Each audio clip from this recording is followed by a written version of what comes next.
Hello guys! Welcome to Cook and A. So I'm going to introduce first myself. So I am Alyssa Quiambao. I am 20 years old and I am now currently studying Bachelor of Elementary Education major in General Education at Mabalacat City College and second year college na kami. So yon, gagawin namin to para sa isa sa aming mga requirements. So, yon. Konting background lang. Yan, meron akong nitong chef uniform. Kasi nung senior high school ako, ang course ko ay cookery. So yan, ito yung ginagamit namin tuwing nag-major class kami, nagluluto sa kitchen, sa lab. So yun lang. Pero ngayon, education student na ako. Diba? Parang napakalaking shift. Pero okay lang yan.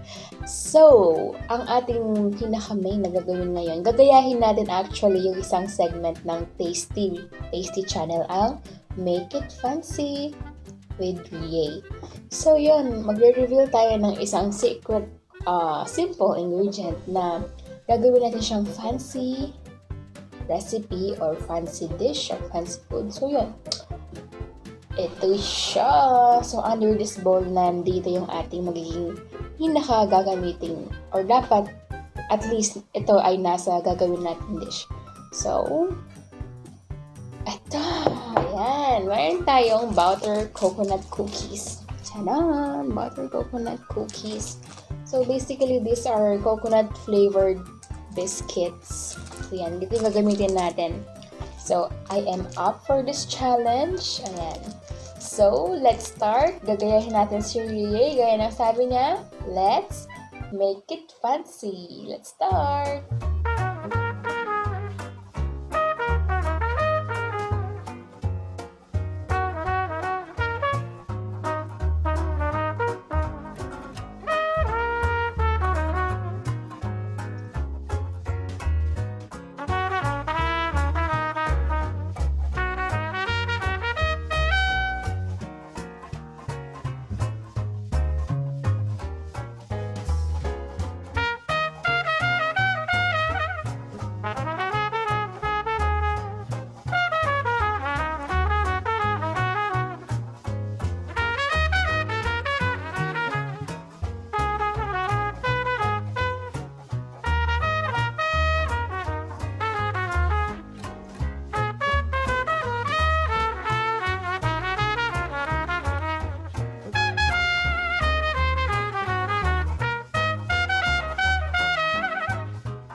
And that was our apple crumble recipe, Deconstructed. So, ang ating biscuit na coconut butter cookies ay naging indeed fancy. So, yun, bago tayo magtapos sa ating video, sasagot muna ako ng mga questions na galing sa aking mga kaibigan at mga kaklase. Konti lang naman ito. So, start natin kay Shaina. Ayan, ang tanong niya, nanong inspirasyon mo, ba't may hilig ka magluto? Siguro nung bata ako, mahilig na ako manood ng mga cooking tutorials, baking tutorials sa YouTube, sa TV, lahat. At saka kapag pumupunta ako sa mga bahay ng lola ko, mga pinsan ko, mga tita ko, at saka dito lang sa bahay, kapag nakikita ko nagluluto yung mga tao, parang gustong-gusto ko tinitignan. So, yun yung naging inspirasyon ko na parang gusto kong magluto. Gusto ko rin ng ganon. So, yun. Next question is from Jan Joshua. Sabi niya, what is your unforgettable experience sa pagluluto or sa kitchen? Well, nung grade 12 kami, nag-work immersion kami sa Feast International Buffet sa Clark, sa SM Clark. Tapos yun, nung one time, wala pa yung pinaka-head chef sa pastry. Doon ako naka-assign. Syempre, bago mag-opening, kailangan nakahilera na lahat yung dessert sa labas. Syempre, grabe, diba? International restaurant yan ng food. Tapos, wala yung chef na kasama mo na dapat siya yung gagawa doon. So, napilitan ako na tumulong. Tapos, grabe yun. Sobrang pressured, pero treasured experience kasi once in a lifetime lang na mangyayari. So, salamat sa MCC, yan, sa MCC SHS Main dahil pina-experience kami ng napakagandang experience ng pag-aaral at work immersion. So, yun, share ko lang. Tapos, next naman, what is the best dessert you've made? So, ito, palagay ko yung chiffon cake. Ayan, chiffon cake. Yan. Yun yung pinaka-best dessert na nagawa ko na. Kasi, complicated talaga yung chiffon cake. Magkamali ka lang ng pag-whip ng egg whites. Wala na. Hindi mo na siya mabibake ng maayos. So, yun yung pinaka-best na nagawa ko. Next naman, si Princess, sabi niya, if you are given a chance to take the culinary arts or course about cooking, are you willing to take it and give up your teaching course? Diba? Napaka, naman natin ito. So, yun.